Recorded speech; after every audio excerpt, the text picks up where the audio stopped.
పత్రిజీకి ప్రతిరూపం PMC pyramid meditation channel ప్రేక్షకులకి ఆత్మ ప్రణామాలు. పత్రిజీతో నా ప్రయాణం ప్రత్యేక కార్యక్రమానికి ఇదే మా సాదర స్వాగతం.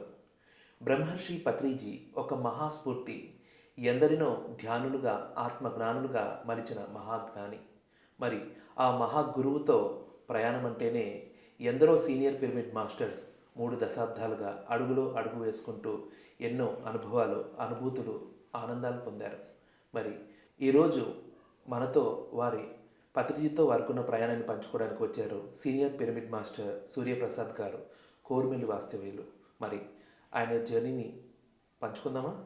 వెల్కమ్ సూర్యప్రసాద్ గారు, వెల్కమ్ టు పత్రిజీతో నా ప్రయాణం. థ్యాంక్ యూ, నమస్తే. ఓకే సూర్యప్రసాద్ గారు, మరి ఈరోజు పిఎంసి ప్రేక్షకులతో మీ యొక్క చిరు పరిచయం చేసుకోండి. Thank you sir. ముందుగా విశ్వగురు బ్రహ్మర్షి సుభాష్ పత్రిజీ దంపతులకు నా ఆత్మపూర్వక ప్రణామములు. అలాగే నాకు జన్మనిచ్చినటువంటి తల్లిదండ్రులకు, పిఎంసి ఛానల్ వారికి, మీకు నా హృదయపూర్వక ధన్యవాదాలు. నా పేరు సూర్యప్రసాద్ శంకర, కోరుమిల్లి, కపిలేశ్వరపురం మండలం, డాక్టర్ బిఆర్ అంబేద్కర్ కోనసీమ జిల్లా. ఓకే అండి, మరి మీరు ధ్యానం ఎప్పుడు నేర్చుకున్నారు, ఎవరి ద్వారా నేర్చుకున్నారు, అలాగే మీ ధ్యాన ప్రయాణం గురించి కొద్దిగా వివరించండి. తప్పకుండా సార్. నాకు ధ్యాన పరిచయం కాకముందు 2012లో మాకు దగ్గరలోనే జొన్నాడ దుర్గమ్మ తల్లి దేవాలయం ఉందండి. ఆ దేవాలయం దగ్గర మా ఫ్రెండ్స్తో పాటు ఒక మేకపోతుని బలి ఇవ్వడానికి అని చెప్పి తీసుకెళ్తే నన్ను కూడా ఇన్వైట్ చేశారు. ఆ కార్యక్రమానికి వెళ్ళినప్పుడు దేవత పేరు చెప్పి, సాక్షాత్ అమ్మవారి పేరు చెప్పి ఒక జీవిని చంపి తింటాం అంటే అంతకుముందు కూడా తిన్నాను, కానీ ఆ టైంలోనే దాన్ని అమ్మవారికి వేసే విధానం అది నచ్చక చాలా మనసు చాలా బాధపడింది ఆ రోజు. అది నచ్చకపోవడంతో ఆ రోజు నుంచి పూర్తిగా మేక మాంసం మానేయాలని అక్కడే అమ్మవారికి ప్రతిజ్ఞ చేసి, నాకు ఇది నచ్చట్లేదు అమ్మేసి ఆ రోజు నుంచి పూర్తిగా మేక మాంసం మానేశాను. కానీ అప్పటికి నాకు ఈ ధ్యానం కోసం కానీ ఇలా ఈ పత్రిజీ గారి శ్వాస మీద ధ్యాస కానీ ఏమాత్రం పరిచయం లేదు. కాలక్రమేణా మాకు దగ్గరలోనే అంగర కనమర్షి పిరమిడ్ మందిరం అని చెప్పేసి అప్పుడు స్టార్ట్ అయింది. వాళ్ళు పేపర్లో యాడ్ ఇచ్చారనమాట, ఉచిత ధ్యాన శిక్షణ తరగతులు ప్రారంభం అని చెప్పేసి. సార్ నేను అంటే ధ్యానం వేరు, యోగాసనాలు వేరు అని చెప్పేసి సంగతి తెలియదు సార్ నాకు. అసలు అంటే యోగాసనాలు ఏమో అనుకుని చెప్పేసి నేర్చుకుందాం అని చెప్పేసి అక్కడ వెళ్ళాను అనమాట, పేపర్లో యాడ్ చూసి. అక్కడ వెళ్ళేటప్పటికి కనమర్షి పిరమిడ్ ఒక బేస్మెంట్ వరకు అయింది. పక్కన క్లాసులు పెట్టారు సార్. అప్పుడు విజయవాడ నుంచి క్లాస్ చెప్పడానికి ఒక మాస్టర్ వచ్చారు. అప్పుడు ఆయన, నేను కూర్చున్నాను చైర్లో. వెళ్ళంటనే ఆయన చెప్పింది ఏంటంటే, జీవింస మహాపాపం, ఏ జీవిని అమ్మవారి పేరు చెప్పి ఏ జీవిని హింసించరాదని చెప్పాడు. నాకు మనసులో చాలా ఆనందం వేసింది. ఓహో, అంటే నాకులా ఇంకా చాలామంది ఉన్నారు, నాకు వెతకపోయింది కాలికి తగిలిందని చెప్పి చాలా ఆనందపడ్డాను అనమాట. సో ఆయన ఒక 1 అవర్ వరకు మెడిటేషన్ చేయించారు ఆ రోజు. అప్పటి వరకు నాకు మెడిటేషన్ దానికి ఏం అసలు నా లైఫ్లో పరిచయం లేవు. మెడిటేషన్ చేయించడంతో కొంచెం ఫస్ట్ టైం కాబట్టి ఒక మెడ డబ్బులు పట్టడం అవి జరిగింది.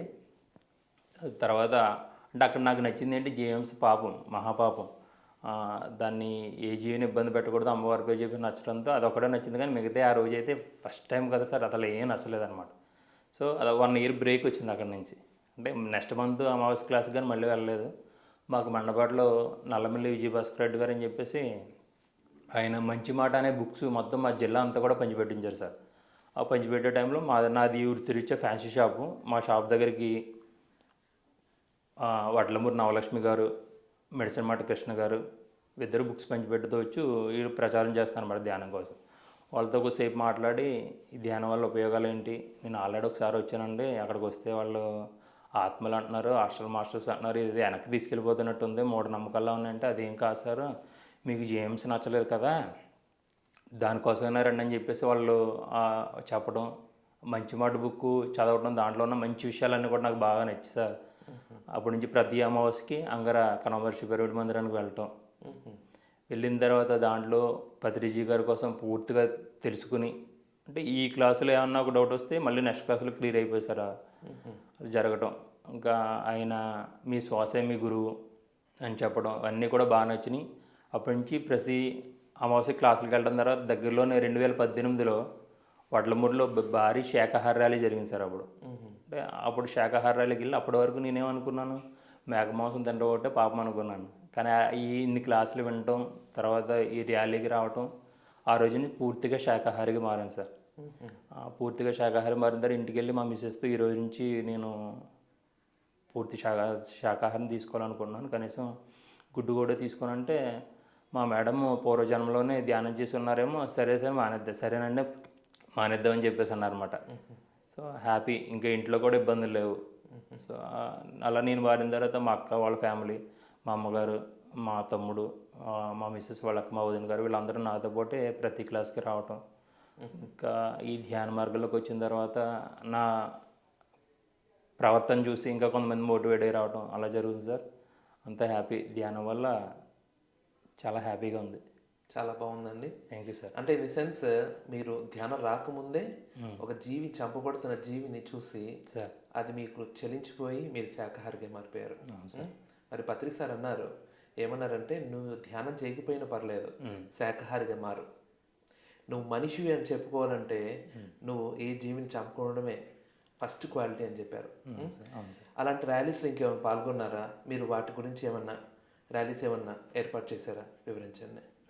తప్పకుండా సార్. మాకు దగ్గరలో మా చుట్టుపక్కల గ్రామాల్లో ఈ ఎక్కువ శాకాహార ర్యాలీ జరుగుతున్నాయని ప్రతిసారి మాకు దగ్గరలో వచ్చే ప్రతిదానికి మనకి గ్రూప్స్ ఉన్నాయి కదండి, గ్రూప్స్లో మెసేజ్ వచ్చిన వెంటనే, అంటే మనకు వాళ్ళు ఫోన్ చేయాలి చెప్పాలని కాకుండా గ్రూప్లో మెసేజ్ చూసి ఎక్కడ ర్యాలీ ఉన్నా సరే ప్రతి శాకాహార ర్యాలీలో పాల్గొంటాం సార్ తప్పకుండా. వండర్ఫుల్ అండి. మరి పత్రి సార్ని మీరు ఫస్ట్ టైం ఎప్పుడు చూశారు, ఎప్పుడు కలిశారు? ఆయన చూసినప్పుడు మీ యొక్క ఫస్ట్ ఇంప్రెషన్ ఏంటండి? Thank you sir. నేను ఫస్ట్ టైం అయితే ఈ పిరమిడ్ పార్టీ పెట్టారు కదా సార్, అప్పుడు నేను అప్పుడే స్టార్టింగ్ రావటం మెడిటేషన్లో, కానీ పూర్తి అవగాహన అయితే లేదు నాకు. నాది ఫ్యాన్సీ స్టోర్ అని చెప్పాను సార్, మెయిన్ రోడ్లోనే. పత్రి సారు మా మన్నపేట నియోజకవర్గంలో నల్లమల్లి విజయభాస్కర్ రెడ్డి గారు సార్ అలా మా షాప్ ముందు నుంచి వెళ్ళారు. నాకు అప్పుడు పూర్తి అవగాహన లేక, వాళ్ళతో పరిచయం కూడా లేక మాట్లాడే అవకాశం రాలేదు, మాట్లాడటానికి కూడా ప్రయత్నించలేదు. ఫస్ట్ టైం చూడటం అయితే ఒక సార్ని చూడటం అదే ఫస్ట్ టైం సార్. ఏ సందర్భంలో వెళ్తున్నారా అక్కడ? ర్యాలీకి, ఇది రాజకీయం కోసం, అదే పిరమిడ్ పార్టీ ఆఫ్ ప్రచారం కోసం వెళ్తున్నారు sir. Okay, pyramid party of India ర్యాలీలో వెళ్తున్నారు. అవును సార్. అవును సుమారుగా ఎంతమంది ఉంటారండి సార్? ర్యాలీ అయితే ఇంకా చెప్పలేనంత సార్. ఆవిడ ఏ రాజకీయ పార్టీకి లేనంత విధంగా అన్ని కార్లు బైకులతో చాలామంది అసలు, అంటే అప్పుడు అన్ని పార్టీలు ఉన్నాయి కానీ పార్టీకి అయితే కొద్దిమంది ఉంటారు, కానీ మన ఈ పార్టీకి అయితే చాలా వరకు భారీ ర్యాలీ జరిగింది, అప్పుడు ఎక్కువ మంది ఉన్నారు. మరి మీరు ధ్యానం పెద్దగా పరిచయం లేదు, అప్పుడే కొత్తగా ఉన్నారు. పార్టీల విషయంలో మీకు ఎలా ఉందో నాకు తెలియదు మీ ఆలోచన, కానీ ఈ ధ్యానం చేసే వాళ్ళు పార్టీ గురించి ర్యాలీ చేస్తుంటే ఆ విషయంలో మీ స్పందన ఎలా ఉంది? మీ ఆలోచన ఆ టైంలో ఎలా ఉంది? అంటే ఆ టైంలో నాకున్న ఆలోచన అయితే సరే ఇప్పుడు కాదు, నాకు ఆ టైంలో స్టార్టింగ్ అప్పుడే వచ్చాను కాబట్టి, వీళ్ళు ఆధ్యాత్మికం అంటున్నారు కదా, మళ్ళీ రాజకీయంలోకి ఎందుకు, రాజకీయం అంటేనే ఒక బురద అని చెప్పేసి అంటారు కదా, ఎందుకని చెప్పేసి అనిపిస్తుంది సార్. దాంతోనే నేను ఒక ముందు అడిగి సార్ని ఆపలేకపోయాను అప్పుడు అలా. ఓకే, చాలా బాగుంది. అప్పుడు మీ యొక్క ఇంప్రెషన్ ఏంటి? ఫస్ట్ టైం చూశారు, ఇంకా చాలాసార్లు కలిసి ఉంటారు, ఆ టైంలో మీకు పత్రి సార్ మీద ఏం ఇంప్రెషన్ పడింది? అప్పుడు ఇంప్రెషన్ ఏంటంటే సార్ని చూసినా ఒక మంచి పాజిటివ్గా అనిపించింది సార్. తర్వాత నేను ఎప్పుడు అదే మన సనాతన ధర్మం ప్రకారం ఒక దైవనామ స్మరణ అంటూ ఒక ఎప్పుడూ నోట్లో ఉంటుంది కదా, అదే భగవంతుడి దగ్గర మనం పూజ చేసేటప్పుడు కానీ నేను ఏదైనా ఒక మొదలు పెట్టేటప్పుడు జై గురుదేవ్ అని చెప్పేసి మొదలు పెట్టేవాడిని అనమాట. ఆ జై గురుదేవ్ అనే పదంతో ఆదివారం సోమవారం ఏ దేవుళ్ళు ఏంటంటే అన్ని దేవుళ్ళ పేర్లు పలకడం జరుగుతుంది. కానీ నేను అంటే నాకు అప్పుడు చూసింది ఆ టైంలో, కానీ కాలక్రమేణా నాకు పూర్తి ధ్యానం పైన పట్టు దొరికిన తర్వాత ఈ అందరి దేవుళ్ళని పలుకుతున్నాం కదా, ఈ జయ గురుదేవ్ అనే పదం ఎలా వచ్చింది అసలు మన మనసులో కంటే, ఆ గురుదేవులు ఎవరో కాదు సాక్షాత్తు పత్రిజీ గారు అని చెప్పేసి అనిపించింది సార్ నాకు. అంటే పత్రి సార్ చూసినప్పటి నుంచి అవును సార్, ఇదివరకు మీరు దేవుళ్ళ పేర్లు తలుచుకునేవాళ్ళు, చూసినప్పటి నుంచి ఒకే పదం జై గురుదేవ్. అదే ఈ దేవుళ్ళ పేరుతో కూడా స్టార్టింగ్ జై గురుదేవ్ అని మొదలు పెట్టేవాడిని నేను, ఏదైనా ఒక నామస్మరణ మొదలు పెట్టేటప్పుడు. కానీ మిగతా దేవుళ్ళు ఇప్పుడు ఈశ్వరుడు, వెంకన్న బాబు, ఆంజనేయ స్వామి అందరూ ఉన్నారు, కానీ ఈ గురుదేవ్ అనే పదానికి నాకు అర్థం తెలియదు. కానీ నా లైఫ్లో ఈ శాకాహారం ప్రజల కోసం ఈయన గురువు అంటూ ఉన్నారని ముందుగానే మనకు తెలియకుండా అనుకున్నానేమని చెప్పేసి నేను అనుకుంటున్నాను సార్. బాగుంది. మరి పత్రిజీ ఏ గురువైనా సరే మామూలుగా శిష్యుని తయారు చేస్తారు. అవును సార్. ఈయన వచ్చి ప్రతి ఒక్కరు మాస్టరే, శిష్యులు అనే వాళ్ళు ఎక్కడ లేరు. నేను ఉన్నది మీలోని గురువుని పరిచయం చేయడానికి, మీ శ్వాసే మీ గురువు, మీ అంతర్చేతనే మీ గురువు అన్నారు. దాని మీద మీ అభిప్రాయం అండి? సరే, చాలా గ్రేట్ సార్ ఆ విషయం. ఎందుకంటే మనం ఎన్నో ఆధ్యాత్మిక సంస్థలు చూసాం, మీరన్నట్టుగానే ప్రతి ఆధ్యాత్మిక సంస్థలు వాళ్ళు కూడా శాకాహారం ప్రచారం చేశారు. సో వాళ్ళు శిష్యుల మంది కొద్ది వరకు అది ఉంది. అది పక్కకు పెడితే ఆ శిష్య బృందం ఎంతైతే ఉందో వాళ్ళు ఆయన దగ్గర ఏమైతే నేర్చుకోవాలో అది నేర్చుకున్నారు. కానీ మన పత్రిజీ గారు వచ్చేటప్పటికి ఆయన ఈరోజు ఏమైతే నేర్చుకున్నావో తర్వాత రోజు చెప్పడం మొదలుపెట్టు. ఒకవేళ మనం ఆయన గురువుగా అనుకుంటున్నాం, కానీ నేనైతే మీ గురువుని కాదు, మీ శ్వాసే మీ గురువు అనేది ఒక మామూలు విషయం అనేది కాదండి. అలాగే ఆయన చెప్పడంలో ఒకరి నుంచి ఒక గురువు తయారైతే, ఒక మాస్టర్ తయారైతే, ఆ మాస్టర్ ద్వారా ఇంకొక 10 మంది, ఆ 10 మంది ద్వారా ఇంకో 10 మంది తయారవడం. ఇవాళ మనం ఎంతమంది ఎక్కడో పత్రిజీ గారు, ఎక్కడ కోరిమిల్లి సూర్యప్రసాద్, నిజంగా ఇదంతా ఆయన మాట వల్లే సాధ్యమైంది సార్ కంపల్సరిగా. అవునండి, చాలా బాగుంది. మరి పత్రి సార్ ఆయన ఎంతో ఆప్యాయతను పంచుతారు. ఉం? ఆయన ఆయన కలవడం కానీ, ఆయన చూడడం కానీ, ఇవన్నీ మీ జర్నీలో ఆయన మీద ఆయన గమనించిన తర్వాత ఆయనకున్న కొన్ని క్వాలిటీస్ ఉంటాయి. సార్ ఆయనలో మీకు నచ్చిన క్వాలిటీస్ గురించి వివరించండి. నాకు పూర్తిగా ఆయన పత్రిజీ గారు 18 సూత్రాలు కూడా బాగా నచ్చింది సార్ ప్రతిదీ కూడాను.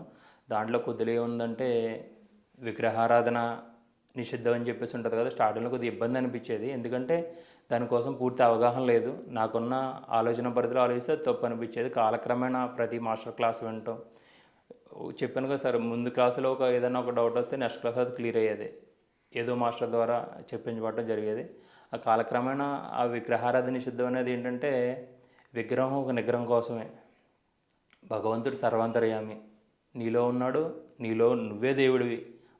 ఈ ఈ విషయం అంతా భగవంతుడు నిండి ఉన్నాడు, కానీ నువ్వు ఆ విగ్రహం కొంచెం నిగ్రహం కోసం అని చెప్పేసి కాలక్రమేణా అలవైంది. దానికి కూడా ఈ పత్రిజీ గారు 18 ఆదర్శ సూత్రాలు కూడా నేను కట్టుబడి ఉన్నాను సార్. అంతేకాకుండా ఆయన నో జడ్జ్మెంట్, నో ఇన్వాల్వ్మెంట్ అనే పదాలు నాకు బాగా నచ్చితే సార్. వాళ్ళు ఎప్పుడు కూడా అది ఫాలో అవుతూ ఉంటాను. ఆయన ప్రేమతత్వం, ఇంకా అంటే ఎందుకంటే మనందరం కూడా ఆయన సొంత పిల్లలాగానే ఆయన టీచ్ చేయడం అనేది చాలా. కానీ మనం పూర్తిగా ఆయన చెప్పిన 2 పదాలు శాకాహారం కోసం ప్రచారం, జిహింస, ఈ 2 కూడా పట్టుకుంటున్నాను సార్. నేను ఆయన్ని అదే ఆదర్శంగా ఫాలో అవుతున్నాను. వండర్ఫుల్ అండి. నో కామెంట్, నో జడ్జ్మెంట్, ఎంత అద్భుతం కదండి. అవును సార్, అవును. ఆధ్యాత్మికత అంటేనే స్వేచ్ఛ. అవును.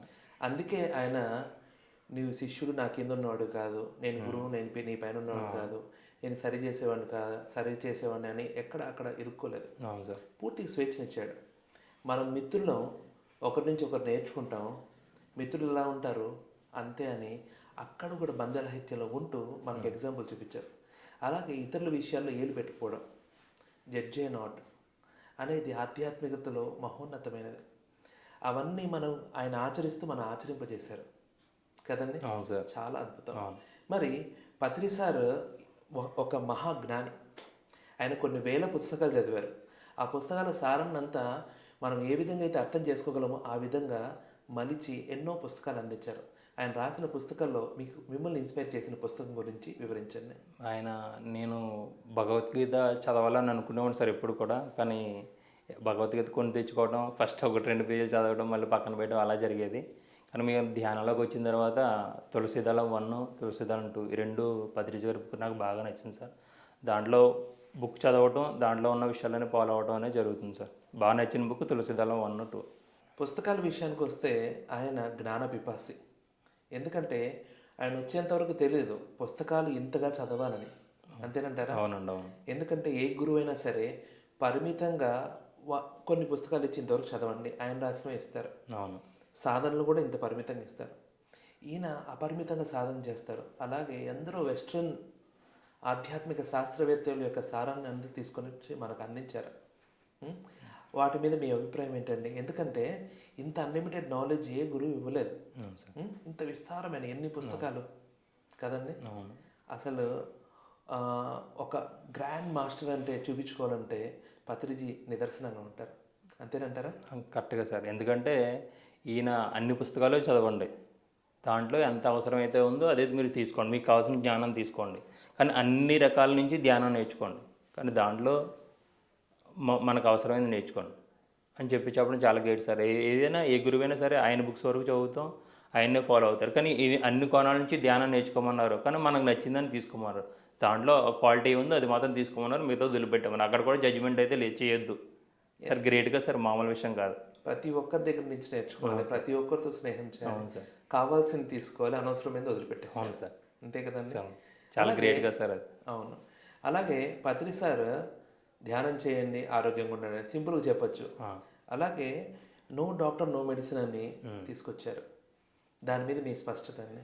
Sir no doctor no medicine అనేది చాలా అద్భుతమైన పదం సార్ అది.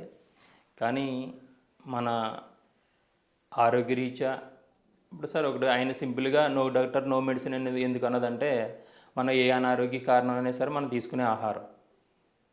సార్ దాన్ని సార్ మొదలే పట్టుకున్నారు, దాన్ని శాకాహారం తినాలి ప్రతి ఒక్కరు అని చెప్పేసి దాన్ని ఆ శాకాహారాన్ని పట్టుకున్నారు.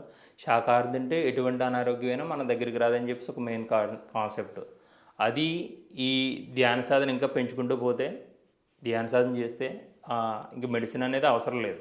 ఇప్పుడు ఈరోజు నేను కొత్తగా ధ్యానంలోకి వచ్చి ఈరోజు నేను మెడిసిన్ వేసుకోవడం అనేటం అనేది కరెక్ట్ కాదు. సార్ ఆశయాలు మొత్తం పూర్తిగా తెలుసుకొని శాకాహారం తింటూ త్రికరణ శుద్ధిగా మనస వాచ కర్మ త్రికరణ శుద్ధిగా మనం చేసే పని చేస్తుంటే ఎటువంటి అనారోగ్యం కూడా నీ దగ్గరికి రాదు అనేది ఒక మంచి కాన్సెప్ట్ సార్. చాలా అద్భుతం అండి. ఎందుకంటే ఏదైనా అడాప్ట్ చేసుకోకుండా వెంటనే మొదలు పెట్టకూడదు. మనం సాధన చేస్తూ అర్థం చేసుకుంటూ మన చైతన్య శక్తి పెరిగే కొద్దీ మనం ఎంత వదిలిపెట్టాలో అర్థమవుతుంటుంది. Okay sir, అంతేనంటారా? అంతే సార్. చాలా బాగుంది. అలాగే దీంట్లో మామూలుగా అయితే హిందువులైతే హిందూ దేవుడిని వేరే ఆధ్యాత్మికతలో వేరే దేవుణ్ణి కొలుస్తూ ఉంటారు. ఈయన నువ్వే దైవం, దైవం అంతా నిండి ఉందని విగ్రహాలను వద్దన్నారు. దాని మీద మీ క్లారిటీ అండి. సార్ అదే నేను చెప్పాను కదా సార్, విగ్రహారాధన వద్దన్నప్పుడు నాకు ఇప్పుడు అప్పుడే స్టార్టింగ్లో వచ్చినప్పుడు దానికి పూర్తిగా అవగాహన అవ్వక ఇబ్బంది అయ్యేది. కానీ సాక్షాత్తు మనలందరినీ మీరే మాస్టర్, మనమే దేవుడు అని చెప్పేటప్పటికి ఏమవుతుందంటే మనం సపోజ్ నాకు ఈశ్వరుడు అంటే ఇష్టం మాస్టర్. నాకు ఇప్పుడు ఈశ్వరుని కొలుస్తుంటాను. అప్పుడు ఈశ్వరుడే నేనైనప్పుడు ఏం చేయాలి? చేసే ప్రతి పని దైవంతో అనుసంధానమై చేయాలి. మాట్లాడే ప్రతి మాట దైవంతో అనుసంధానం. మన దేవుడు అయినప్పుడు ఇప్పుడు ఈశ్వరుడు ఎలా చూస్తాడు? సర్వమానవాళ్ళని ఒకేలా చూస్తాడు. ఏ జీవరాశిని ఒకేలా చూస్తాడు. పత్రిజీ గారు అందుకనే నువ్వే దైవం అనే పదం వాడారు. ప్రతి జీవరాశిని ప్రేమించాలని చెప్పేసి అందులోనే ఇమిడి ఉందని నేను అనుకుంటున్నాను సార్. వండర్ఫుల్ అండి. మరి అలాగే పత్రి సార్ ధ్యాన మహాచక్రాలు, ధ్యాన మహాయజ్ఞాలు ప్రతి సంవత్సరం చివరిలో పెడుతుంటారు. ఎందుకు అలా పెడుతున్నారంటారు? ధ్యాన మహాచక్రాలు మాకు దగ్గరలోనే పేరవరం జరుగుతాయి సార్ ప్రతిసారి. ఎందుకు అలా పెడుతున్నారంటే మామూలుగా మన బంధువులు ఉంటారు కదా సార్, బంధువులకి వెళ్ళి జస్ట్ ఏదో ఒక మొహం వెళ్తాం, అక్కడ పని చూసుకుని 5 నిమిషాలు వస్తాం. కానీ ఈ ఆత్మబంధువులు అందరూ ఒకే చోట చేరేటప్పటికి ఒక పాజిటివ్ ఎనర్జీ ఎక్కువ అవుతుంది సార్. మనకి తెలియకుండానే మనలో ఉన్న నెగిటివ్ వైబ్రేషన్స్ అన్ని బయటకు పోతే ఇంకా అక్కడ ధ్యాన మహాచక్రాల్లో ఇంకా పొందిన అనుభూతి అయితే మామూలుగా లేదు సార్. ఇప్పుడు ఎక్కడికి వెళ్ళినా మనం ఏదైనా ఇప్పుడున్న 5G టెక్నాలజీలో ఒక బంధువుల ఇంటికి కానీ ఏదైనా అకేషన్స్ కానీ వెళ్ళినప్పుడు వెళ్ళి వచ్చేంతవరకు చాలా తొందరపడుతూ ఉంటాం. కానీ మన ఈ ధ్యాన మహాచక్రాలకు వెళ్ళేటప్పటికి ఇంకా ఉండాలి అనిపిస్తుంది. ఆ ధ్యాన మహాచక్రాల్లో మాకు పేరవరం జరిగే దాంట్లో నేను ఫస్ట్ టైము ధ్యాన మహాచక్రాలకు వెళ్ళినప్పుడు పేరవరం అనిపించింది. అక్కడ ఉన్న ఎంతోమంది, అక్కడ చెప్పాలంటే 100 రూపాయల కూలీ దగ్గర నుంచి ఇప్పుడు ఎంతో మొత్తం అన్ని రంగాల వాళ్ళు కూడా ఉన్నారు అక్కడ. కొన్ని లక్షల్లో సంపాదించుకునే వాళ్ళు కూడా ఉన్నారు. కానీ అందరూ కూడా ఒక క్రమశిక్షణ అనేది అక్కడ చాలా బాగా నచ్చింది సార్ నాకు. ఎందుకంటే టిఫిన్ సెక్షన్లో కానీ భోజన సెక్షన్లో కానీ అందరూ పాలు పంచుకోవడం, ఒక సేవా కార్యక్రమం, సేవ అలవాటు అవుతుంది. ఆయన అలా చేయడం వల్ల మనందరికీ సేవ అలవాటు అయింది. సేవలో పాల్గొనటం, అక్కడ డిసిప్లిన్, తిన్న ప్లేట్స్ అవి ఎవరి వాళ్ళ క్లీన్ చేసి మళ్ళీ నీట్గా పెట్టడం చాలా అద్భుతం సార్. మామూలుగా కాదు. నేను ఫస్ట్ టైము పేరవరం ధ్యాన మహాచక్రాలు వెళ్ళే దగ్గర నుంచి అక్కడ డిసిప్లిన్ బాగా నచ్చింది నాకు. అక్కడ సేవ అనేది నచ్చింది. అంటే మామూలుగా చేస్తాం కానీ మనస్ఫూర్తిగా సేవ చేయడం అనేది అక్కడే అలవాటు అయింది. ఆ రోజు నుంచి ఇప్పటి వరకు కూడా అక్కడ ఎలా అయితే మెయింటైన్ చేసి నా భోజనం ప్లేట్ ఇప్పటి వరకు కూడా అదే ఫాలో అవుతుంది. నా పిల్లలు కూడా అదే నేర్పిస్తున్నాను సార్. బాగా నచ్చింది నాకు అదైతే. ఎంత వండర్ఫుల్ కదా. చాలా సామూహిక చైతన్యం అంటే ఏంటో, సామూహికంగా ఒక కార్యక్రమం అందరూ ఒకే మనస్సు ఒకే థాట్లో ఉన్న వాళ్ళు నడిపితే ఎలా ఉంటుందో అలా ఉంటుంది. ఒక మహా సంబరం. ఒక మనిషి ఆ ప్రోగ్రాంకి వెళ్ళాడంటే అన్ని విధాలుగా రీఛార్జ్ అవుతారు. ధ్యానానికి ధ్యానం, సంగీతానికి సంగీతం, ఆధ్యాత్మిక బంధువులకి ఆధ్యాత్మిక బంధువులు, ఒక మహా సముద్రం, ఒక మహా అద్భుతమైన సంబరం కదండి. ఇదే ఆత్మబంధువుల విషయానికి వస్తే పత్రి సార్ పిఎస్ఎస్ఎంని ఆత్మబంధువులతో నింపేశారు. మనిషి అంటే జనరల్గా అతని ఇంటి వరకు, అతని బంధువుల వరకు ఉంటాడు. పిఎస్ఎస్ఎంలో వచ్చేసరికి పత్రి సార్ ఎలా సృష్టించారంటే భౌతిక బంధువుల కన్నా ఆధ్యాత్మిక బంధువులు మిన్న. ఈ ఆధ్యాత్మిక బంధువులు ఎంతగా పెంచుకుంటూ ఉంటే నీ ఆధ్యాత్మిక విస్తరణ అంత పెరుగుతుందని చెప్తూనే ఒక ఊరు కాదు, ఒక మండలం కాదు, ఒక జిల్లా కాదు, ఒక రాష్ట్రం కాదు, దేశవ్యాప్తంగా ప్రపంచవ్యాప్తంగా ఎందరో అవును సార్. ఎక్కడికి వెళ్ళినా మన వాళ్ళే కనిపిస్తుంటారు. పలకరిస్తే పులకరింత ఎంత అద్భుతంగా చూసుకుంటుంటారు. చాలా ఆనందం ఈ నిజంగా. వసుదైక కుటుంబం లాంటి పిఎస్ఎస్ఎంని చూస్తే మీకు ఏమనిపిస్తుంది? ఇంకా దానికి అల్టిమేట్ సార్, అసలు మాటలైతే లేవు కానీ ఇంకెప్పుడూ ఆనందమే. ఎందుకంటే మళ్ళీ మళ్ళీ అదే చెప్తున్నాను సార్. ఇప్పుడు నేను మామూలుగా ఎవరో చుట్టాలైనా హాయ్ బాయ్ చెప్పేంత వరకు ఉంటుంది. ఇప్పుడు మన ఆత్మబంధువులు కలిసేటప్పుడు లోపల నుంచి ఒక తెలియని ఆనందం. దానికి అసలు మాటల్లో చెప్పలేం, చేతల్లో కూడా చూపించలేం అనుకుంటా. ఇంకా చాలా ఆనందం సార్. ఇంకా ఆ ఆనందాన్ని మన నిత్య జీవితంలో ఆత్మబంధువు కలిస్తే ఇంకా రెట్టింపు అవుతుంది. నిత్య జీవితంలో ఉపయోగించుకునేటప్పటికి ఇంకా దేనికి, ఇంకా నువ్వే దేవుడు అన్నప్పుడు ఏం జరిగినా యాక్సెప్టెన్సే ఒకటి నేర్పించారు సార్ మనకి. ఏం జరిగినా యాక్సెప్ట్ చేయి. అవన్నీ మనం డిజైన్ చేసుకోవచ్చు, యాక్సెప్ట్ చేయి. ఇంకా అసలు ఇంకా దేనికి కూడా విచారం అనేదే లేదు. చాలా ఆనందం సార్ ఇంకా అసలైతే. కదండి. అవునండి. మరి పత్రి సార్ విషయానికి వస్తే ఆయన ప్రచారం అంటే ఉధృతంగా చేయించారు. అతని తదనంతరం ఉన్న వాళ్ళతో కూడా అద్భుతంగా ప్రచారం చేసేట్లు ప్రోత్సహించారు. మామూలుగా ఏదైనా గురువు అయితే కొద్దిగా ప్రచారం చేస్తారు కానీ ఇంత ఉధృతంగా చేయరు. ఆయన ప్రచారం విషయంలో మీకున్న క్లారిటీ వివరించండి. అంటే పత్రిజీ గారు ప్రచారం చూసి ఇప్పుడు మన మాస్టర్లు అందరూ ప్రచారంగా చేస్తున్నారు కదా సార్. నేను చూసింది అయితే పత్రిజీ గారి ప్రచారంలో ఎప్పుడు నాకు పాలు పంచుకునే అవకాశం రాలేదు, జరగలేదు కూడా. ఆయన్ని ఆదర్శంగా తీసుకుని మనం ఇవన్నీ కూడా నిస్వార్థంగా చేస్తున్నాం కదా సార్. ఏదో ప్రచారం అనేది చాలా అలా ప్రచారం చేయడం వల్లే ప్రతి ఇంట్లోనూ ఒక పిరమిడ్ మాస్టర్ అనేది తయారయ్యారు సార్. ఆ విధంగా హెచ్చు తగ్గులు లేకుండా, కుల మత భేదాలు లేకుండా ప్రచారం చేయడం వల్ల ఇప్పుడు నువ్వే దేవుడు అని చెప్పి ప్రతి ఒక్కరు గురువుగా తయారాలని చెప్పడం, ఆ ప్రచారం ఉద్యోగం వల్ల ఇంతమంది మాస్టర్లు తయారయ్యాయని చెప్పేసి అనుకున్నాను సార్ నేనైతే. నిజమే అండి. ఎందుకంటే ఆధ్యాత్మికత అనే ఒక పక్షికి ఒక రెక్క సాధన, మరొక రెక్క సేవ. Okay sir. ఆ సాధన ఎంత అద్భుతంగా ముందుకెళ్ళాలంటే అంత సేవ చేయాలి. అవును సార్. నీ సాధన అభివృద్ధి చెందుతూ నువ్వు పరిపూర్ణత ఎంత చెందుతుంటావు, నువ్వు సేవ అంత అద్భుతంగా చేస్తుంటావు. ఆయన అంత మహాజ్ఞాని కాబట్టి సేవ అంత అద్భుతంగా చేస్తున్నాడు. అతను చేస్తున్నాడు కాబట్టి మనం చూసి అదే చేయగలుగుతున్నాం. ఎందుకంటే చేసి చూపించిన వ్యక్తి, చెప్తున్న వ్యక్తి చేస్తూ ఉంటే చూస్తున్న వ్యక్తికి చేయాలనిపిస్తుంది. అలాగే ఆయనలా తయారైన మాస్టర్స్ చూస్తుంటే వచ్చే వాళ్ళకి కూడా ఆ పులకరింత ఆనందం కలుగుతుంది. అంతేనంటారా? అంతే సార్. కాబట్టి పత్రిజీని మీరు ఒక 2 మాటలలో చెప్పాలంటే ఏమని చెప్తారు? పత్రి గారిని ఇంకా 2 మాటల్లో చెప్పాలంటే, ఇంకా ఆ పత్రిజీ ఇంకా ఈ అనంత విషయం అంతా ఆయనే ఉన్నారు. సింపుల్ వాళ్ళు చెప్తూ ఇప్పుడు మనందరిలో కూడా ఇప్పుడు మనం చేసే ప్రతి పనిలోనూ, ప్రతి యాక్టివేషన్లోనూ ఆయన నుండి చేపిస్తున్నారని చెప్పేసి అనుకుంటున్నాను సార్ నేనైతే. వండర్ఫుల్ అండి. ఎందుకంటే తిరిగేలేదు. అవును సార్.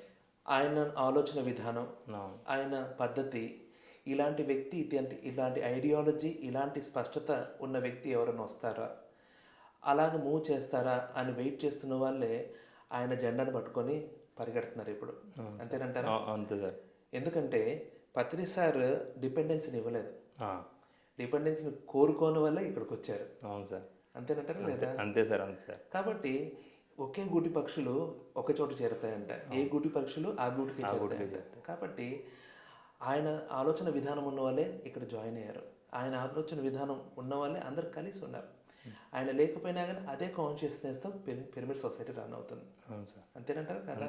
తప్పకుండా అంతే. In same form pyramid spiritual societies movement last year Patri sir body vacate చేశారు. ఆయన బాడీ వికెట్ చేసే ముందు ఆల్మోస్ట్ ఒక 4 years బ్యాక్ నుంచి పిఎంసీని ముందుకు తీసుకొచ్చారు. అదంతా ఎలా ఉందంటే అప్పుడు వరకు పిరమిడ్ సొసైటీని మొత్తం ఒక తాటి మీద పత్రి సార్ నడిపించారు. ఇంకా లాస్ట్ ఈయన బాడీ వికెట్ చేసే ముందు ఈ పిఎంసీని తీసుకొచ్చి ఆయన ప్రతిరూపంగా పెట్టారు. అవును సార్. అంతేనా కదా? ప్రపంచం మొత్తం స్తంభించిపోయి ఏ వ్యాపారం లేని ఈ సమయంలో పిఎంసీ విజృంభించింది. అవును సార్. అది ఎలా ఉందంటే పత్రి సార్ మౌత్ పీస్ లాగా మారింది. ఆ పిఎంసీని చూస్తే మీకు ఏమనిపిస్తుంది? ఇప్పుడు పిఎంసీయే పత్రి సారే పిఎంసీ సార్ నిజంగా చెప్పాలంటే. ఇప్పుడు పిఎంసీ శాటిలైట్ స్టార్ట్ చేసినప్పుడు మాకు పేరవరాన్ని పత్రి సార్తో క్లాస్ అరేంజ్ చేశారు సార్. నేను ఫస్ట్ టైము మా ఊర్లో చూశాను కదా, సెకండ్ టైము పత్రిజీ గారిని పేరవరం శాటిలైట్ ఛానల్ ఓపెన్ చేసినప్పుడు చూసామన్నమాట సార్. అంటే అప్పటికి నాకు కొంచెం పట్టు దొరికింది ధ్యానం మీద. ఆ రోజు నిజంగా సాక్షాత్తు శివుడే ఈయననే భావన కలిగింది. ఒక వైట్ డ్రెస్, ఆయన తెల్లటి శరీరం, మంచి హైటు, అంటే అప్పుడు కూడా నేను చెప్పాను కదా సార్, నేను ఇప్పుడు ఆయన అక్కడ స్టేజ్ మీద నేను అక్కడ లాస్ట్ బెంచ్లో కూర్చొని ఉన్నా. ఆ రోజు సార్ చెప్పిన అదే శాటిలైట్ ఛానల్ కోసం పూర్తి అవగాహన దొరికింది. అయిన తర్వాత సారు అందరికీ బుక్స్ పంచిపెడుతున్నారన్నమాట సార్ అప్పుడు. నేను అనుకున్న మనసులో ఇంకా కొంచెం ఏదో కొంచెం పూర్తిగా లేక సార్ ఒకసారి ఒక బుక్ నాకు ఇస్తే బాగుండు అంటే నేను ఈశ్వరుడే సాక్షాత్ అనుకున్నాను సార్. ఈశ్వర నాకు ఒక బుక్ ఇవ్వయ్యా స్వామి అని చెప్పేసి అనుకున్నా. కానీ అక్కడ దగ్గర ఉన్న వాళ్ళు కొన్ని బుక్స్ ఇచ్చారనమాట. కానీ అప్పుడు నాకు బుక్ రాలేదు, కానీ తర్వాత కాలక్రమేణా మా మెడిటేషన్ ఫ్రెండ్స్ అందరూ పరిచయం అవ్వడం. ఇక్కడ హాఫ్ డే క్లాసులు చెప్తాను సార్, 2 to 4 నాకున్న టైంలో 2 to 4 హాఫ్ డే క్లాస్ ఎక్కడ వచ్చినా చెప్తాను సార్. అక్కడికి వెళ్ళాక ఆ ఊర్లో ఉన్న సీనియర్ మాస్టర్ ఎవరున్నారో, ప్రసాద్ గారు మీకు బుక్స్ అంటే ఇష్టం కదా అని చెప్పి నేను అనుకున్నాను, ఒక బుక్ ఇవ్వడం జరుగుతుంది అనమాట సార్. ఆ రోజు నేను అనుకున్నది ఇవాళ నా దగ్గర చాలా వరకు బుక్స్ ఉన్నాయి సార్, అవి ఖాళీ ఉన్న టైంలో చదువుతాను. కానీ ఇంక పిఎంసీ విషయానికి వస్తే నిజంగా అంతే సార్. ఆయన ఆయనకు ముందే ఇదంతా తెలిసి ఈ పిఎంసీని స్టార్ట్ చేయటం, ఈ పిఎంసీ అవటం, ఇప్పుడు కొంతవరకు కాకుండా ఈ పిఎంసీ ఛానల్ వచ్చిన తర్వాత అన్ని రాష్ట్రాలు అన్ని దేశాలు అవటం చాలా ఆనందం సార్. పిఎంసీయే పత్రిజీ పిఎంసీ, ఆయన లేరన్నదే మనకు లేదు. ఓకే అండి. మరి ఈ ఎంతో సుమారు 2018 నుంచి ఈ ధ్యాన మార్గంలో ఉన్నారు. ఈ లాంగ్ జర్నీ పత్రి సార్ మీకు ఎంతో నచ్చారు. ఈ సొసైటీ కాకుండా బోల్డని సొసైటీస్ ఉన్నాయి. పత్రిజీ కాకుండా ఎందరో గురువులు ఉన్నారు. ఈ సొసైటీ మీకు ఎందుకు నచ్చింది? పత్రి సార్ ఎందుకు నచ్చారు? అంటే ఇంతకుముందు అంటే అన్ని సొసైటీల కోసం తెలుసు సార్, కానీ మనం ఏ సొసైటీలో, ఎందుకంటే ప్రతి చోట ఏదో ఒకటి హెచ్చు తగ్గులు అనేది ఉంటుంది ప్రతి సొసైటీలో. కానీ అలాగని వాళ్ళు కూడా ఒక మంచి మంచి విషయాలు చెప్పడం అంటే అంతవరకు ఆ సొసైటీ వరకు పరిమితం అవుతుంది సార్. కానీ పత్రిజీ గారి విషయానికి వచ్చేటప్పటికి ఈ సత్య మార్గం అనేది ప్రతి ఒక్కరికి తెలియాలి. అంటే నేను ఎప్పుడు మన గురువుగా మనం వాడుకున్నా సార్, ఆయన ఎప్పుడు నేను మీ గురువుని కాదు, మీ శ్వాస మీ గురువు అని చెప్పడం. ఈ ఒకటి ఏమైతే నేర్చుకున్నామో అది విదిన్ ఆ తర్వాత నుంచి అందరికీ పంచడం అని చెప్పేది నాకు బాగా నచ్చింది. అందుకని ఈ సొసైటీ బాగా నచ్చింది సార్ నాకు. ఓకే అండి, వండర్ఫుల్ అండి. ఇంకా మీ ధ్యాన ప్రయాణంలో ఇంకేమైనా ఎక్స్పీరియన్స్ ఉంటే షేర్ చేసుకోండి. ఈ ధ్యాన మార్గంలోకి వచ్చిన తర్వాత ఇంకా చాలా అద్భుతం సార్. అయితే పూర్తిగా నేను 2018లో పూర్తి శాకాహారిగా మారాను అన్నాను కదా. సో అప్పటి వరకు అంత అప్పుడు నాది ఉచిత ఫ్యాన్సీ షాప్ అండి. ఈ ధ్యాన మార్గంలోకి వచ్చిన తర్వాత ఎప్పుడూ మంచి మంచి విషయాలనే చిన్నప్పటి నుంచి తెలుసు. ధర్మ మార్గంలో నడవాలి, సత్యమే పలకాలి అన్నీ చిన్నప్పటి నుంచి మన స్కూల్లో అహింస పరమో ధర్మ, సత్యమేవ జయతే అన్నీ స్కూల్లో వింటూనే ఉన్నాం. కానీ దాన్ని ఆచరణ అనేది ధ్యాన మార్గంలోకి వచ్చిన తర్వాత పెట్టడానికి అవకాశం జరిగింది సార్. ఎందుకంటే అవి చదివి అప్పు చెప్పేంత వరకు సార్కి తెలిసి దాని పూర్తి అవగాహన అయితే ఎవరికి లేదు సార్, ఎవరు పాటించే వాళ్ళు కూడా లేరు. కానీ మన పత్రిజీ గారి వల్ల అదంతా సాధ్యమైంది. నా ఫ్యాన్సీ స్టోర్లో ఏమయ్యేదంటే కొద్దిగా వ్యాపారం అనేది సహజం కదా సార్. ఇప్పుడు ₹1 సరుకు తెచ్చి ₹2 కమ్మటం అలాగా. కానీ దీంట్లోకి వచ్చిన తర్వాత ఒక ధర్మబద్ధంగా నడవాలి. ధర్మ రక్షిత అనే ఒక పదం ఉంది. ఏ పని చేసినా త్రికరణ శుద్ధిగా చేయాలంటే ఇప్పుడు మనం ఏమైతే ఇచ్చామో ఈ విషయానికి అదే తిరిగి వస్తుంది. ఈ పదాలన్నీ కూడా నాకు బాగా నచ్చాయి, ఫాలో అవడం జరుగుతుంది. అంటే గతంలో ఎక్కువ లాభార్జన ఉండేది, కానీ ధ్యాన మార్గంలోకి వచ్చిన తర్వాత లాభం తక్కువ తీసుకుని ఎక్కువ సేల్ చేయడం పెంచుకున్నాను. గతంలో కన్నా వ్యాపారాభివృద్ధి జరిగింది.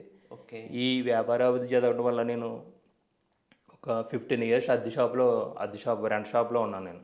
కానీ ధ్యాన మార్గంలోకి వచ్చిన తర్వాత సొంతంగా స్థలం కొనుక్కొని ఒక ఫస్ట్ ఫ్లోర్ అంతా, అంటే నేను 12 షాప్లో అద్దె తీసుకున్నాను. కానీ నేను స్థలం కొనుక్కొని ఒక హౌస్ కడితే 24 to 32 షాప్ పెద్దగా ప్లాన్ చేసుకున్నాను అనమాట సార్. ఒక సెకండ్ ఫ్లోర్లో ఇల్లు, గ్రౌండ్ ఫ్లోర్లో షాపు, ఫస్ట్ ఫ్లోర్లో ఇల్లు, పైన పిరమిడ్ సార్. 12 by 12 పిరమిడ్ వేసుకున్నాను. ఇదంతా కూడా ఎలా సాధ్యమైందంటే నేను 15 years బిజినెస్ చేశాను దానికి ముందే. కానీ ఈ 11 years ఏమీ లేదు. ఈ 4 yearsలోనే నేను బాగా కష్టపడి ధ్యాన మార్గంలో వ్యాపారాన్ని పెంచుకున్నాను. బాగా అంటే పాజిటివ్గా ఉండటం వల్ల వ్యాపారం కూడా ఎక్కడ కూడా ఇబ్బంది లేకుండా బాగా జరిగింది. అది కేవలం ధ్యానం వల్లనే సాధ్యం. ఎక్కడ స్ట్రెస్ లేదు, ఒత్తిడి లేదు. గతంతో పోలిస్తే సాయంత్రం 10-9 అయ్యేటప్పటికి కొంచెం ఇబ్బంది. ఆ టైంలో ఎవరన్నా రిసీవ్ చేసుకోవాలన్నా కష్టపడిన ఇబ్బంది. కానీ ఇప్పుడైతే ప్రతి సెకండ్ ఆనందం, ఇబ్బంది లేదు. ఎవరు వచ్చినా సరే ఉదయం 8 గంటలకు ఎలా అయితే రిసీవ్ చేసుకుంటానో కష్టపడిని, నైట్ 10-9:30 అయినా సరే అదేవిధంగా రిసీవ్ చేసుకోవడం అనేది మన తినే ఆహారంలోనే అంత ఉందని చెప్పేసి పత్రిజీ గారు చెప్పిన ప్రతిదీ కూడా చాలా మంచి మంచి విషయాలు సార్. తినే ఆహారం మారింది, మన శాకాహారం ఉండటం వల్ల ఉద్రేకం తగ్గింది, కోపం తగ్గింది, విసుపు, చిరాకు అన్నీ కూడా తగ్గినాయి సార్. చాలా అద్భుతం. అలాగే కాలక్రమేణా ఈ హౌస్ కొట్టుకున్న తర్వాత కొన్ని మనం ఇంకా బంధుత్వం ఇవన్నీ కూడా కొన్ని పట్టుకుని ఉన్నాం కదా సార్. ఎంత లేదన్నా తామరాకు మీద నీటి బొట్టులా ఉండాలని చెబుతున్నాం కానీ ఆచరణలో ఉంటామో లేదని చెప్పేసి ఈ ప్రకృతి అదే ఈ నేచర్ టెస్ట్ చేస్తుందేమో కానీ కొన్ని మంచి విషయాలు, కొన్ని అలాగే నేను నేర్చుకోవడానికి కొన్ని విషయాలు కూడా జరిగినాయి. ఆ, దాన్ని నేర్చుకుని ఈ బంధాలు కూడా శాశ్వతం కాదు, కొద్ది కాలం అని చెప్పేసి ఈ జరిగిన విషయాల వల్ల అర్థమైంది. ఇంకా మనం ఎప్పుడన్నా ఈ ఎంత నేర్చుకునే క్రమంలో ఎక్కడన్నా గాడి తప్పుతున్నప్పుడు కరెక్ట్గా ఏదో ఒక మాస్టర్ ద్వారా మంచి మెసేజ్ ఇవ్వటం. మాస్టర్ అంటే మెసేజ్ ఇవ్వడం అంటే ఏదో నాకు కళ్ళలోనో లేకపోతే మెడిటేషన్లో కనిపించదు కదా, ఏదో ఒక మాస్టర్ కనిపించడం, దాన్ని సరి చేయడం అనేది జరుగుతుంది. ఎందుకంటే మనం సత్యాన్ని ఫాలో అవ్వాలని ఉన్నాం, నేర్చుకోవాలన్నాం. ఎప్పుడైనా తప్పుతుంటే ఈ ప్రకృతి అలా పంపిస్తుందని చెప్పేసి నేను అనుకున్నాను సార్. చాలా అద్భుతంగా ఉంది ధ్యానంలోకి వచ్చిన తర్వాత అయితే. చాలా మంచి క్లారిటీ ఉంది మీకు సార్. త్రికరణ శుద్ధిగా అనుసరిస్తున్నారు. అవును సార్. ధర్మ ప్రకారంగా అవును సార్. ఎక్కువ లాభం మీద అవును. దృష్టి పెట్టకుండా అవును సార్. సరిపడ లాభం చూసుకుంటున్నారు. దానివల్ల మీ సేల్స్ పెరిగాయి. అవును సార్. మీ టార్గెట్ 11 years నెరవేరింది, 4 years నెరవేరింది. అవును సార్. చాలా అద్భుతంగా ఉందండి మీ అనుభవం. ఎందుకంటే చెప్పడం కన్నా ఆచరణలో మీరు పర్ఫెక్ట్గా ఉన్నారు. అవును. చాలా బాగుందండి. మరి పత్రితో నా ప్రయాణం భాగంగా పిఎంసి ప్రేక్షకులతో మీ చిరు సందేశాన్ని ఇవ్వండి. ఈ పత్రిజీ గారు ఆశయాలకి, ఈ 18 ఆదర్శ సూత్రాలకి నేను చాలా కట్టుబడి ఉన్నాను. అలాగే నాకు వీలైనంత టైంలో ధ్యాన ప్రచారానికి, శాకాహార ప్రచారానికి నా వంతుగా కృషి చేస్తాను. కానీ మనమందరూ కూడా పత్రిజీ గారిని ఆశయంగా తీసుకుని ఈ శాకాహార ప్రచారం ప్రతి ఒక్కరికి తెలియజేస్తూ, ఇక మరింత రాబోయే రోజుల్లో ఈ పిఎంసి ఛానల్ని మరింతగా పెంచుకుంటూ ప్రతి ఒక్కరికి ధ్యానం నేర్పిస్తూ, ఇప్పుడు ఈ అన్ని యుగాల్లో ఒక యుగంలో రాముడు అవతరించారు. ఆ యుగంలో కావాల్సిన ఆ వ్యవస్థలో ఏమైతే అస్తవ్యస్తంగా ఉన్నాయో సరి చేసుకుని ఆయన ఆ యుగాన్ని కంప్లీట్ చేశారు. ద్వాపర యుగంలో కృష్ణుడు అవతరించారు. అక్కడున్న అస్తవ్యస్తానంతా ఆయన కంప్లీట్ చేశాడు. ఇప్పుడు అలాగే ఈ కలియుగంలో ఇప్పుడు హింస ఎక్కువగా ఉంది కాబట్టి ప్రతి ఒక్కరు 5G టెక్నాలజీకి వచ్చారు. ప్రతి ఒక్కరు ప్రతి ఒక్కరు డబ్బు ఉంది ప్రతి ఒక్కరి దగ్గర, కానీ ఎవరి దగ్గర ఆనందం లేదు. కానీ ఇప్పుడున్న టెక్నాలజీకి పత్రిజీ గారు ఈ యుగంలో మనకు అవతరించారు. ఈ ప్రకృతి కూడా ఒక యుగంలో ఒకరిని సెలెక్ట్ చేసుకుంటూ ఉంది. ఈ యుగంలో పత్రిజీ గారు అవతరించారు. ఇప్పుడున్న 5G టెక్నాలజీలో ప్రతి ఒక్కరూ టెక్నాలజీ అందిపించుకుంటూ, యువత కానీ వ్యాపారస్తులు కానీ, అదే యువత చదువు కోసం కానీ, వ్యాపారంలో వ్యాపారస్తులు కానీ, ఉద్యోగస్తులు కానీ ఈ టెక్నాలజీ అందిపించుకుంటూ వాళ్ళు ఉన్న లక్ష్యం చేరాలంటే ప్రతి ఒక్కరూ శాకాహారం తీసుకోవాలి, ధ్యానం చేయాలి. తప్పకుండా వాళ్ళు ఉన్న రంగంలో ఉన్న స్థితి నుంచి ఉన్న స్థితికి చేరుకుంటారని చెప్పేసి అందరికీ ఈ పిఎంసి తరపున మనవి చేసుకుంటున్నాను. ఓకే సూర్యప్రసాద్ గారు, పత్రిజీతో నా ప్రయాణం కార్యక్రమంలో పత్రిజీ గురించి మీ అభిప్రాయాల్ని, ఆనందాన్ని, ఆయనకున్న ఆలోచనల మీద మీ స్పష్టతను తెలియజేసినందుకు మీకు మా కృతజ్ఞతలు. Thank you sir, thank you. మరొకసారి ఈ పిఎంసికి, మీకు, ఈ పత్రిజీ గారికి నా ఆత్మపూర్వక ధన్యవాదాలు. ఓకే ఫ్రెండ్స్, చూశారు కదా ఈరోజు పత్రిజీతో నా ప్రయాణం కార్యక్రమంలో సూర్యప్రసాద్ గారు 2018లో వచ్చారు. ఎప్పుడు వచ్చామన్నది కాదు, ఆ గురువు గారి యొక్క మాటల్ని తూచా తప్పకుండా పాటించామా లేదా అన్నది ముఖ్యం. ఆయన మాటలను ఆచరిస్తే ఆ అనుభూతులు ఎలా ఉంటాయో చూసాం కదా. మరొక ఎపిసోడ్లో మరొక సీనియర్ పిరమిడ్ మాస్టర్ యొక్క పత్రిజీతో వారికి ఉన్న జర్నీని, వారి యొక్క అనుబంధాల్ని, అనుభూతుల్ని, మధుర స్మృతులను పంచుకుందాం. చూస్తూనే ఉండండి పిఎంసి ఛానల్. ब्रह्मर्षि पितामह पत्रिजी ब्रह्मर्षि